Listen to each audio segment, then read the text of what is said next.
America is no longer going to go into theaters of war, which is not in their realm. It's a relook.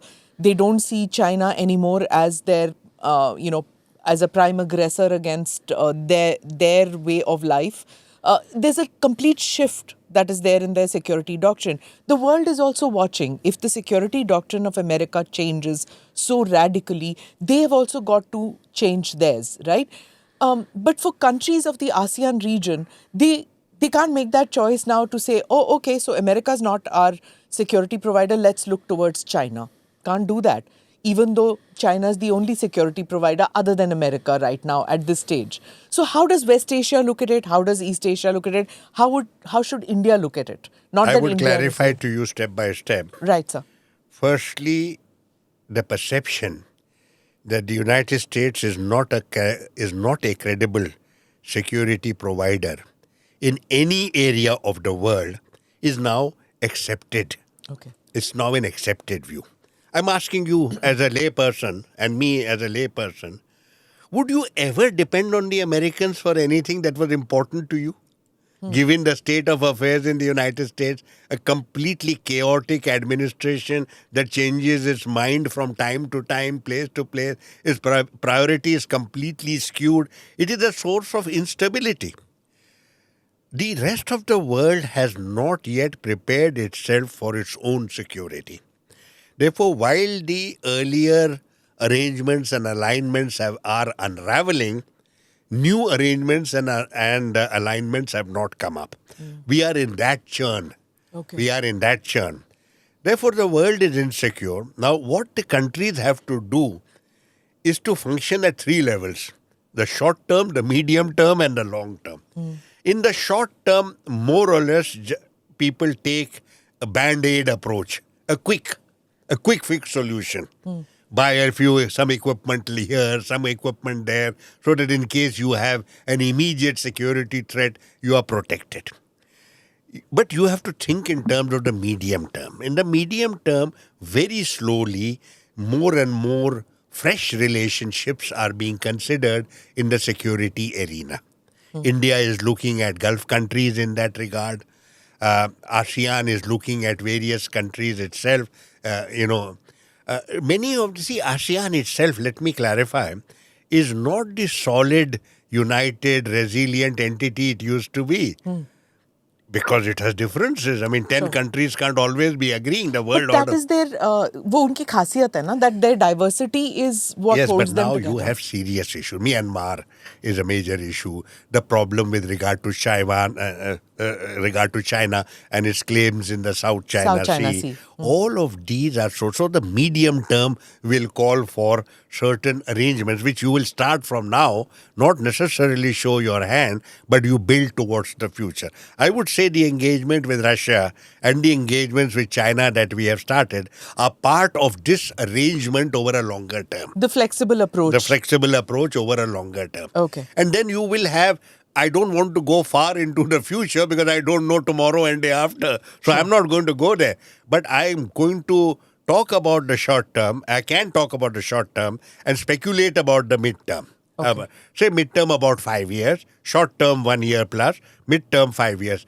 10 years is long term. I don't want to go to long term. So what is happening is the countries all over the world, every country is today applying its mind to see how they can put in place new arrangements domestically and regionally to protect their medium-term interests. This means a diversion from the budget into certain areas you might not have thought of before, particularly in the case of India, defense capabilities. After all, one message that Op Sindoor has given us, and that is that defense technology is burgeoning and becoming more complex and more lethal. Yeah. And we have to worry about it. So all of these countries are looking at that. So when we do emergency purchases, it doesn't need to be aligned with which way we tilt or which way we just do it. It's completely. See, what happens is every country. We buy from Europe, we buy from Israel, we buy from. That is for wherever. the immediate or short term. You see what happens, all countries are now looking at significantly upgrading their capabilities. This is because of technology. This is expensive business. This is really firstly, war has changed. Technology is a major role player. Drones are major role Yes. player in this. You don't have those old mass tanks going into massive battle array. Those theaters are gone. And You West have Asia new woke up to that with the pager. with this, that yeah. which So happened. all of this are technology. Technology. Secondly, therefore, the world over is looking at how we can prepare ourselves. Short term, protect yourself so that in case there is something stupid Yeah. happening. But really speaking, the mind is focused on the midterm. Capabilities at home, which is expensive business. If I was sitting in India, such a large country, we have challenges which are both terrestrial as well as maritime. And of course, both need the air force. So you have very expensive proposition right on. The second is alignments. Building up alignment. Now, what has happened with India is India has alignments but not alliances. We don't go for alliances. From 1947 till today, alliances is where you are part of a compact and you are a defense or some other compact, firm So compact. BRICS, Quad, these are alliances? These No. are alignments. Alignments. Alignments. Because there is no compulsion to accept a consent. There's no. Okay. There are not. So ASEAN is an alliance, but it's an economic alliance. But alignments is what we do. India will need, when you have new challenges of the kind you never faced before, you also need to think new thoughts. India has up to now always looked at relationships that are bilateral and transactional. In the Gulf, in Southeast Asia, Central Asia, we don't look at regions in a collective sense. That, to my mind, is outdated. The way when China came to the Gulf, India has been in the Gulf for millennia. China came to the Gulf like in 15, 20 years ago. And China has been looking at the region as a whole. So you have dialogue platforms, China and the Gulf, China and the Arab League, besides bilateral transactions and bilateral relations. India doesn't. So you cannot be a strategic role player. See, you have relations with Saudi Arabia, you have relations with the UAE, you have relations with Israel, relations with Iran, but each of them is bilateral. Therefore, India has shied away from playing any security-related role in any region, despite the fact that these regions are crucial for our national interest. But we mortgage this responsibility to other players. Like China is a major player in West Asia. That place is rightfully ours. We should be there, but we have shied away from that.